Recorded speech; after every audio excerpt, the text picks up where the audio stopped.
In our modern day, I think of Brother Nathan Knorr as an outstanding trainer. When he became the president of the Watchtower Society in January of 1942, he was only 36 years old. Now, he could have thought, I'm so young. I have many, many years ahead of me to be able to care for matters, and so there really isn't any need to train others. But Brother Knorr did not have that disposition. He was a trainer even at that young age. He assigned Brother Milton Henschel, who was in his mid-20s, to be his secretary. Brother Knorr took Brother Henschel with him on his travels all over the world to branches and missionary homes to strengthen the brothers. He had him right by his side at major conventions, not just telling him, but showing him how to take the lead. And Brother Henschel absorbed that training. By 1947, he was a member of the board of directors of the Watchtower Society, only 27 years old, and he went on to serve as a member of the governing body. Brother Knorr trained other young brothers like Don Adams. This photo that we're about to show was taken at a gathering on Brother Adams' 70th anniversary in full-time service. Now here you see a group of young men that Brother Knorr had trained: Robert Wallen, Charles Mollahan, David Sinclair, and Don Adams. All of these men were identified when they were very young, and they worked together for more than 50 years faithfully. Jehovah helped Brother Knorr to choose very well. But it didn't end there. Brother Knorr also appointed well-qualified young brothers who were Gilead graduates to assignments with great responsibility. For example, Brother Kenneth Little was assigned to be the branch servant in Canada when he was 34 years old. Brother Denton Hopkinson was assigned as the branch servant in the Philippines when he was 33 years old. And Brother Richard Kelsey was assigned as the branch servant in Germany when he was 38. When appointed, Brother Kelsey said to Brother Knorr, "But I'm only 38." And Brother Knorr said, "Well, yeah, that's about the age I was when I became president." Brother Knorr, once again, had chosen well. Those last three brothers are all still serving on the branch committees in their respective lands and are all members of the Watchtower Bible and Tract Society of Pennsylvania who are tied in today for this meeting. Isn't that wonderful?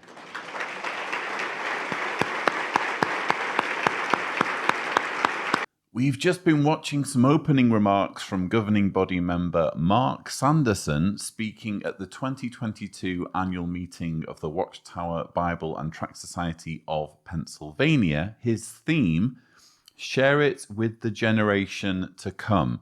I found this talk quite interesting for reasons I will go into later in this rebuttal. But for now, I just want to draw your attention to a couple of things Mark Sanderson just said that help shine a light on the Watchtower Bible and Tract Society of Pennsylvania and its members. Let's first of all revisit this clip. Brother Knorr, once again, had chosen well. Those last three brothers are all still serving on the branch committees in their respective lands and are all members of the Watchtower Bible and Tract Society of Pennsylvania who are tied in today for this meeting. Isn't that wonderful? It's worth remembering that the annual meeting is first and foremost a corporate event.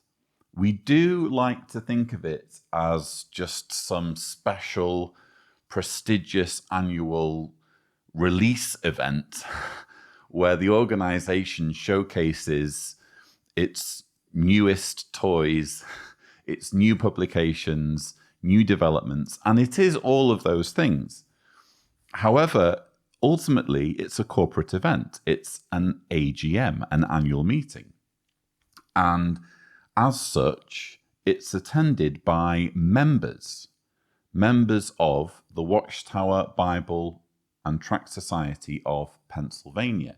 Now, I've often wondered, how do members get selected? Or more to the point, is it possible for someone to buy their way into being a member of the Watchtower Bible and Tract Society of Pennsylvania? Is it possible that the richer you are, the more likely it is that you could have some influence in, for example, what the organization teaches and the impact it has on people's lives in terms of its policies?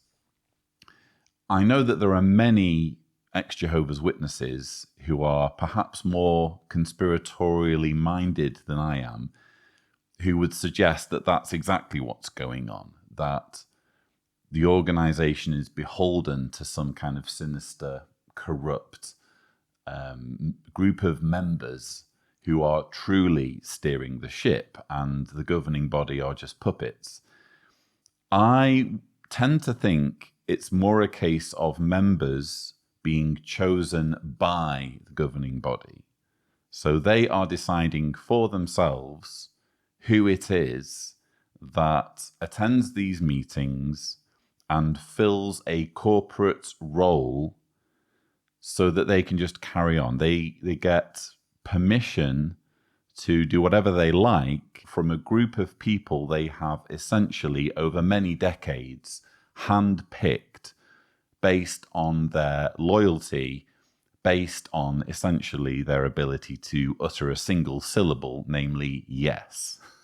These are yes men that are members of the Watchtower Bible and Tract Society of Pennsylvania. And I think what we've just heard Mark Sanderson say steers us heavily towards that conclusion. It's not impossible, I suppose, that it's more sinister, or that there is some potential for you to have influence on the organization if you're willing to write a big enough check. That's not impossible, and it will always be floating around there in the ether of possibilities while there is such a lack of transparency regarding this organization and its finances. This is an organization that refuses to give us any meaningful insight into how it balances its books, who it's paying, how it's receiving its money, how much money it's receiving. In the absence of any meaningful data, we're left just clutching at straws, really. But I still think it's important to piece together, whatever breadcrumbs they give us. It would be nice if there were an article on jw.org or in the organization's literature saying who are the members and on what basis do they qualify as members. But in the absence of that, I think it's fairly safe to say that we're talking about, again, a group of yes men, people who have proven their loyalty to the organization over many decades, and as a formality, they are required on an annual basis to rubber stamp whatever plans, whatever schemes, whatever projects, whatever new light the governing body devises. Speaking of the governing body, and specifically its relationship with the Watchtower Bible and Tract Society of Pennsylvania, I found this clip interesting. And Brother Henschel absorbed that training. By 1947, he was a member of the board of directors of the Watchtower Society, only 27 years old, and he went on to serve as a member of the governing body. Really, if you think about it, the history of Jehovah's Witnesses is the history of how a corporation turned into a religion. So we started off in 1879 with a magazine, Zion's Watchtower.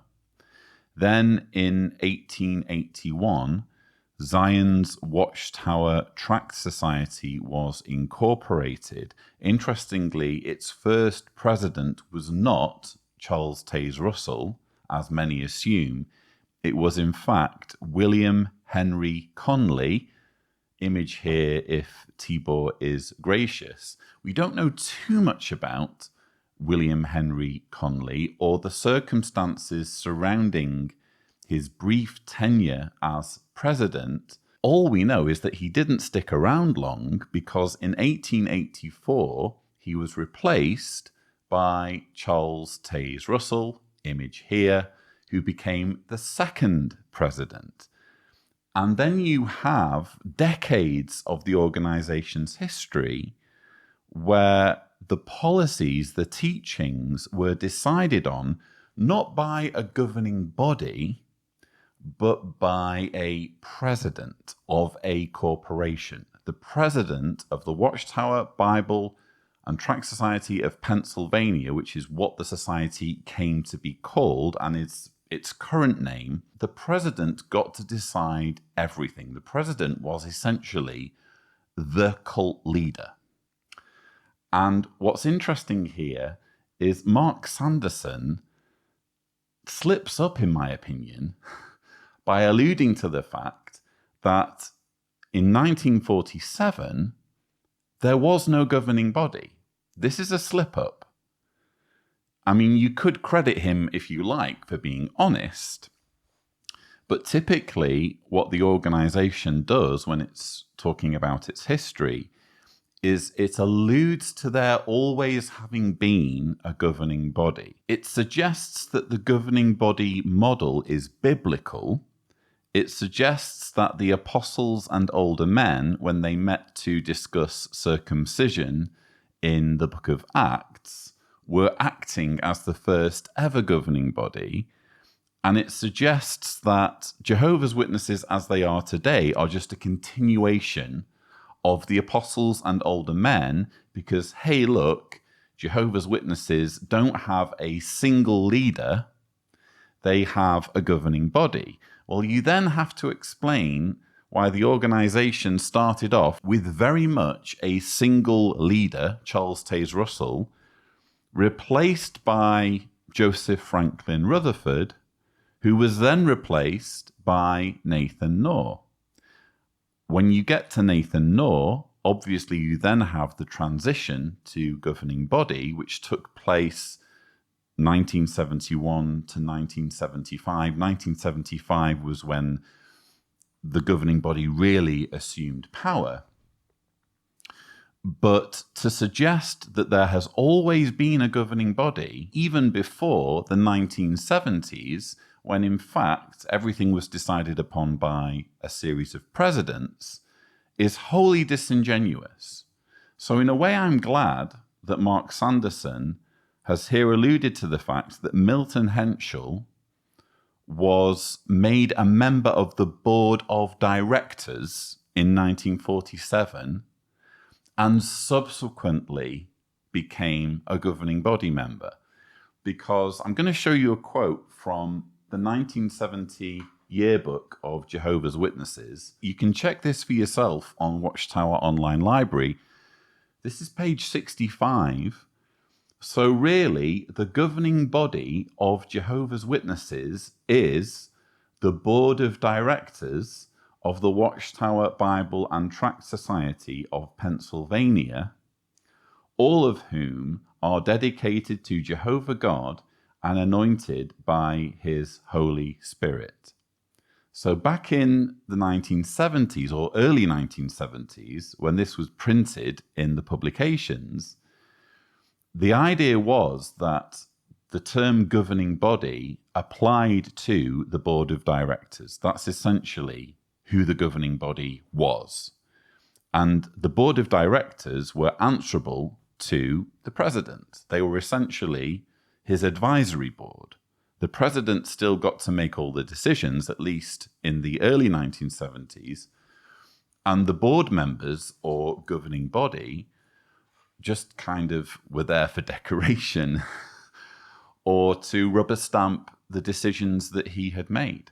Not much more than that. Mark Sanderson knows all this. Any serious student of the history of Jehovah's Witnesses and the Watchtower Bible and Tract Society of Pennsylvania knows that the governing body began in the 1970s. I just wish the organization would get its story straight when talking about its history rather than leaving Jehovah's Witnesses under the mistaken assumption that a governing body has always existed.